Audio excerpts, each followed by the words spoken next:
Bueno, vamos a entrar juntos al rincón del inversionista porque hace meses que comenzaron a sonar las alertas en torno al fin de una tendencia que duró unos 30 años en Estados Unidos. Estoy hablando del fin de la fiesta en el mercado de bonos, el fin de este escenario en el que los precios de estos papeles suben y las tasas de interés que se mueven en dirección opuesta al precio pues llegan al piso.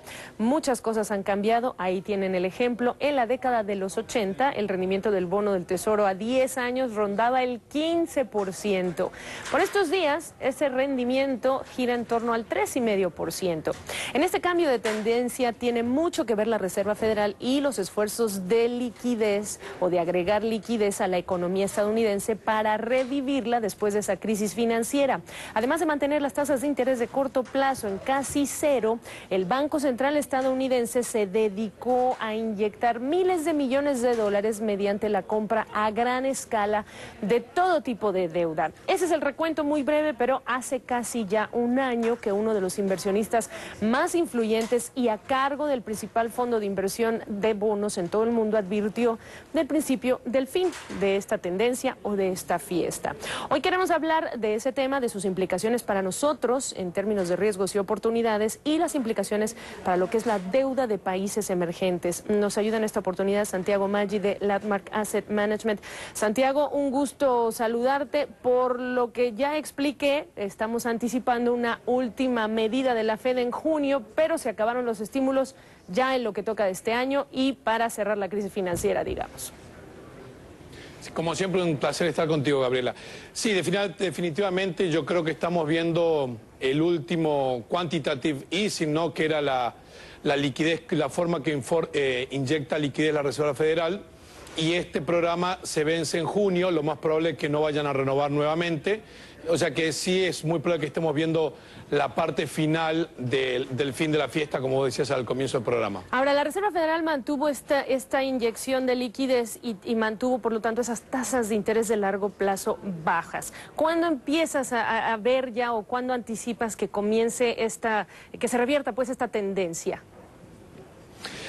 Primero vamos a ver, y es lo que estamos viendo, primero vamos a ver en los bonos, digamos que la Reserva Federal lo que mueve la tasa el overnight, ¿no? La tasa que se cobra interbancaria. Sí. Esa es una tasa que nosotros no vemos que la Reserva Federal vaya a mover en el 2012 o por lo menos hasta el primer trimestre del 2012. Sin embargo, ya estamos viendo que el mercado empieza a ir descontando y la tasa de 10 años, que era el que tú mostrabas al principio del programa, el rendimiento del bono de 10 años, ya ha comenzado a subir y ya estamos viendo niveles de 3,75, hoy básicamente estaba en 3,58, o sea que ya se ha comenzado a ver que la tasa de ese bono ya ha comenzado a subir considerablemente. Ahora, la Reserva Federal ha mejorado, ha corregido lo que son los pronósticos de crecimiento para la economía. Hablábamos hace unos meses de un temor de deflación, claramente esa no parece ser el caso en este momento. ¿Qué esperas en términos de la consecuencia de la expectativa sobre lo que es el rendimiento de ese bono a 10 años para lo que resta de este 2011, Santiago? Yo lo que veo es, la Reserva Federal no va a hacer nada, digamos, en lo que es el 2011, en subir la tasa que ellos manejan, pero sí vemos que el mercado ya empieza a descontarlo. Nosotros vemos que tranquilamente antes de fin de año el bono de 10 años, la tasa del bono de 10 años, tranquilamente puede rondar los niveles de 4 a 4,25 sin ningún tipo de problema, ¿no? A 4,25. ¿Qué implicaciones tiene para los bonos de América Latina? Es que ahí está el punto y es muy importante porque el bono de 10 años de Estados Unidos es un poco la columna vertebral de todos los bonos a nivel mundiales. Entonces, en Estados Unidos, en Estados Unidos la economía está mejorando mejor de lo que mucha gente creía. Eso hace que la Reserva Federal no tenga que seguir poniendo estímulo, por ende la tasa de interés vayan a subir. Eso hace que los bonos de Latinoamérica, a su vez, también empiecen a subir de rendimiento y como tú decías antes, cuando el rendimiento sube, el precio del bono cae. Pero además de eso, en Latinoamérica, los bonos de Latinoamérica tienen otro tema que es muy importante, que es el diferencial de tasa entre el bono contra el bono de Estados Unidos que siempre se mide. Y es lo que se llama el ENVI. Ese diferencial, normalmente tú pagas un premio por por un país porque tiene más riesgo. No es lo mismo un país como Brasil o Perú que Estados Unidos. Entonces tienes ese premium que se llama el ENVI. ¿Qué sucede? Hoy las economías en Latinoamérica, por el tema de la inflación, están subiendo las tasas de interés y eso hay un riesgo que desaceleren un poco las economías de Latinoamérica en el 2011 y sin embargo que la economía en Estados Unidos más bien crezca más fuerte de lo que se esperaba. Por ende vas a tener un doble efecto en los bonos de Latinoamérica. Uno, porque las tasas a nivel internacional suben, las tasas en Latinoamérica, los bonos también van a subir. Pero además existe el riesgo que también incremente ese diferencial, por lo tanto que caiga más el precio de los bonos de Latinoamérica que lo que caería normalmente el bono de Estados Unidos. Pero si estoy en busca de buenos rendimientos, entonces podría ser importante quedarme en lo que son estos bonos de países emergentes, pese a que la tendencia es que las economías desarrolladas van a tener un mejor escenario económico que 2010, 2011.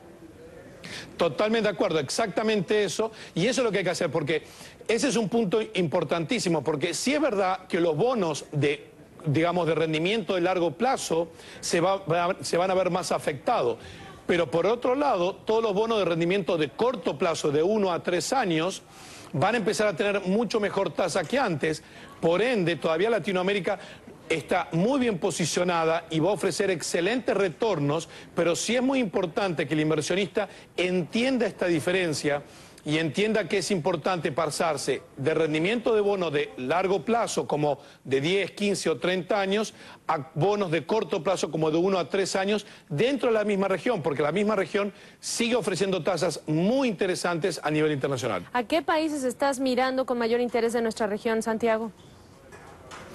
Países muy interesantes, obviamente sigue siendo, Brasil sigue siendo un país muy interesante, pero digamos tienes Perú, Colombia siguen ofreciendo muy buenos rendimientos, Brasil sigue ofreciendo muy buenos rendimientos y aunque no parezca, Argentina obviamente con un riesgo mucho más alto, pero ofrece rendimientos muy interesantes contra el riesgo que ofrece. O sea que todavía seguimos viendo rendimientos bien interesantes en la región. Mira, esta no es la pregunta del millón, pero es una pregunta que típicamente te hago y siempre es poniéndonos en los zapatos de un inversionista o potencial inversionista que nos esté escuchando. Si yo todavía no estoy cerca de jubilarme, ¿cómo encajo esta idea tuya o estos conceptos en mi estrategia de inversión? Y si ya estoy cerca de mi jubilación, entonces, ¿qué debo hacer, Santiago? Mi última pregunta.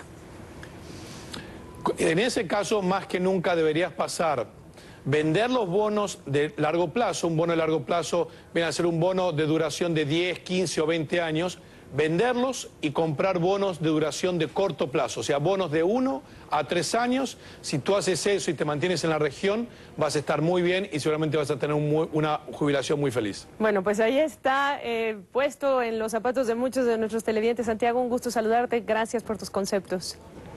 Gracias a ti, Gabriela, siempre un placer. Igualmente.